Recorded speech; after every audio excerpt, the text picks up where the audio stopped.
everybody, Elizabeth here at Petals and Parchment. Welcome to my channel. Thank you so much for joining me today. This is week 43 of the Reflective Rolodex Challenge, where we practice mindfulness and gratitude and show up for ourselves in our art practices. Before we get started, I'd like to observe a little ritual I've been doing just for the Reflective Rolodex this year, which is to light a candle for myself. But it's time to slow down and play. Feel free to light a candle if you'd like to, but be very careful. If you've been here before, you know that I like to start off by taking a few deep breaths and sort of relaxing and easing into the experience. If you feel comfortable and you'd like to join me, go ahead and close your eyes.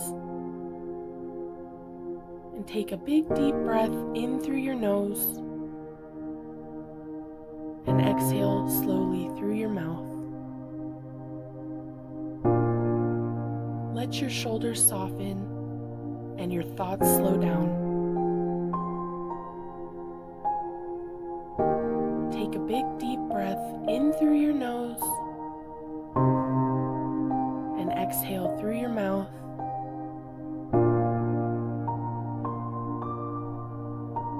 Exhale any doubt or fear you may be feeling and any stressful feelings you may be holding on to.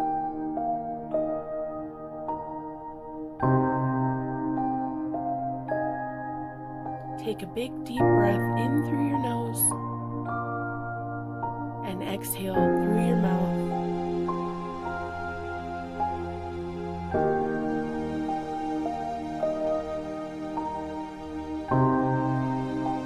Open your heart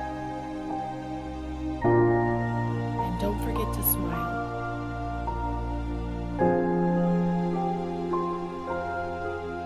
This is time to care for you now.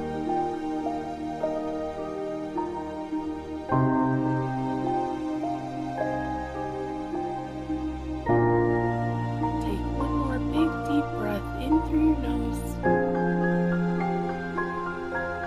and exhale through your mouth.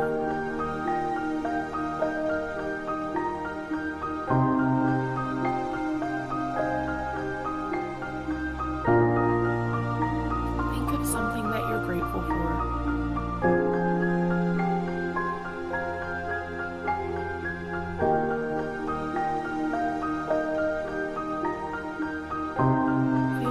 Grounded in this moment.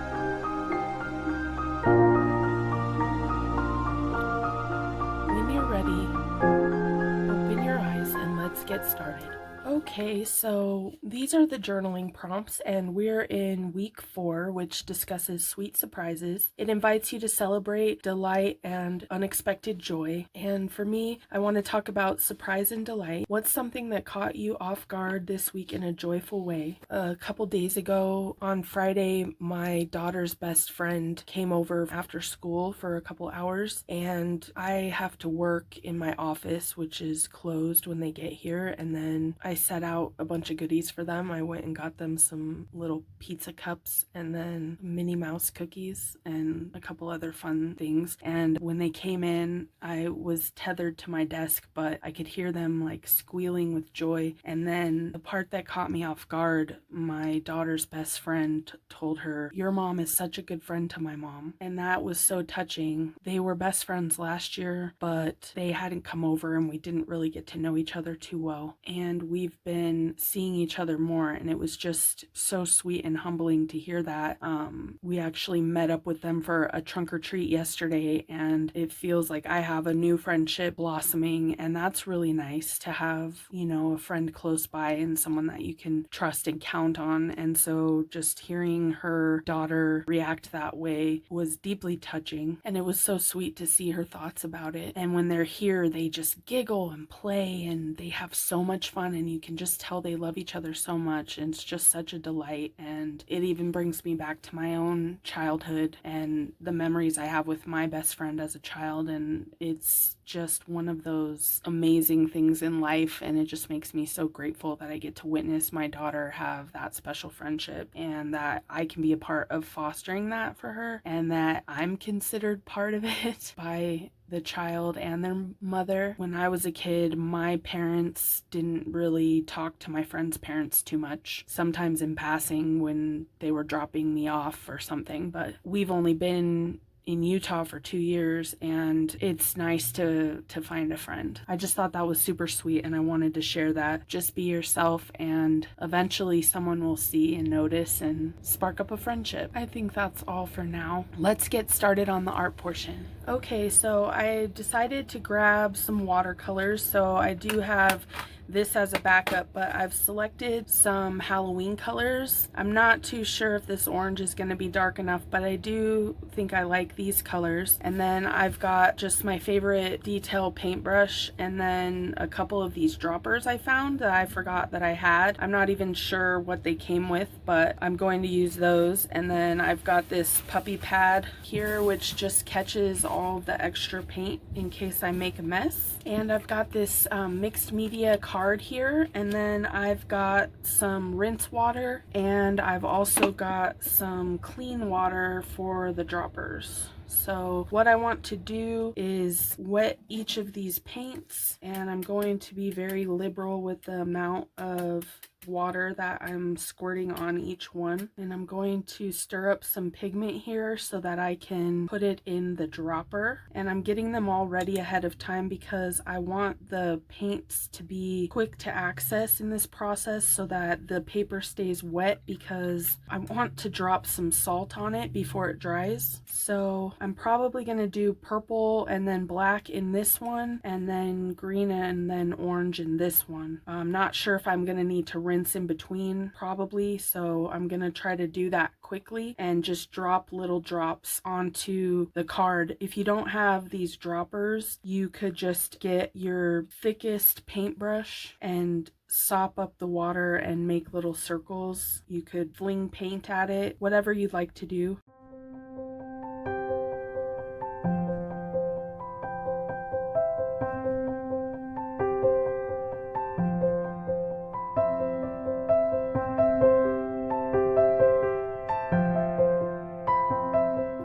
Okay, this is what I have so far. Not exactly what I was going for, but it is really pretty. These are metallic, so now I'm gonna go over the top of this with just some regular coloring in the same colors, but I'm gonna do it one at a time and dry it in between each so that I can get solid color dots of each color. Okay, so I've wet the next series of colors as well, so let's see if I can add to the color here.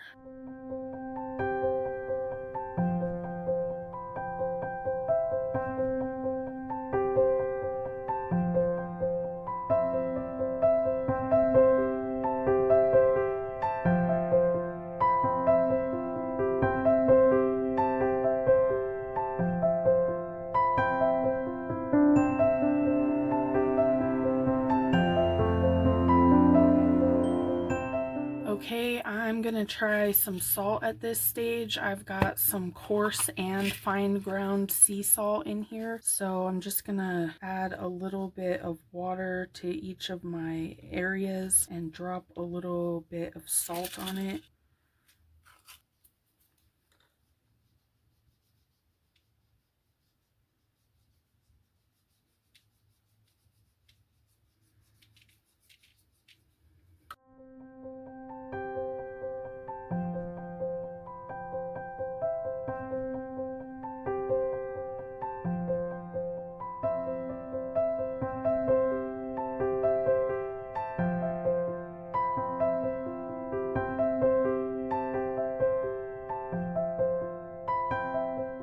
That's still not what I'm going for, so I'm going to do some of the circles by hand.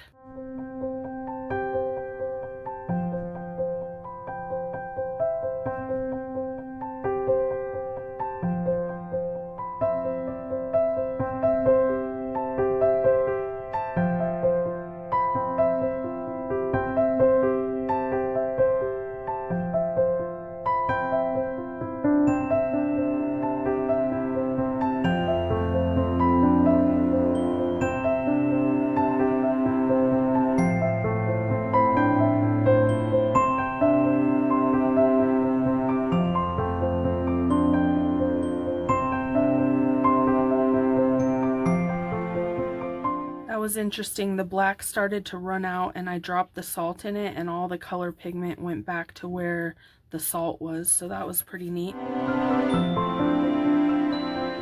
Okay, here is my card so far. I don't really notice the effects of the salt. I used like Mediterranean sea salt and I used some solid chunks, and then I also used some of it ground up from my grinder. So I don't really see the salt patterns I was hoping for, but there is some nice texture right here, a little bit over here I suppose, but overall I was expecting a lot more color variation where the salt touched the card. So it could be paper, it could be the quality of the paint, it could be the salt. It wasn't the right type of salt. I'm not sure.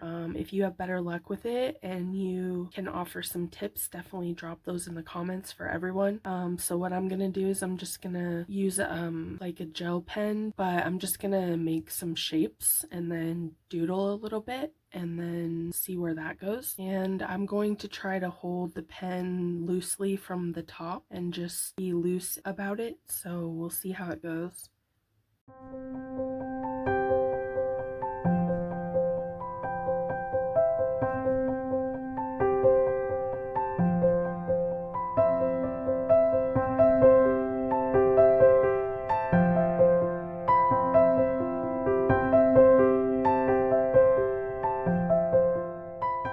I'm trying to just be playful and not think about things too much.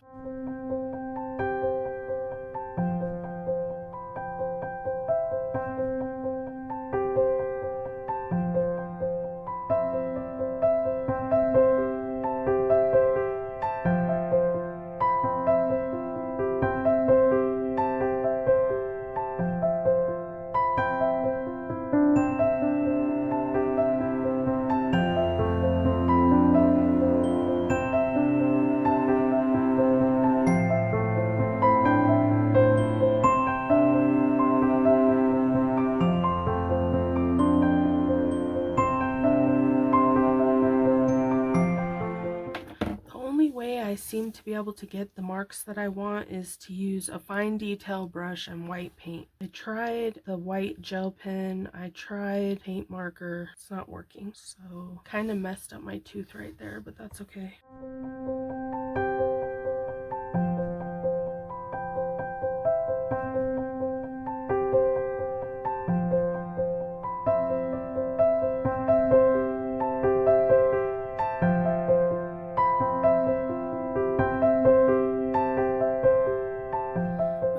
This is my card. I chose a sentiment evolving self because even over the course of this short video I've had a whole range of emotions, some back pain that I'm experiencing and the card not going to plan and just trying to navigate until I ended up with something that I'm happy with. So all that to say that enjoy the journey, and if you're not happy with where something is, change it. Every day is about fine-tuning until you've crafted the life that you love. I hope you have a great crafty weekend. Until next time, bye!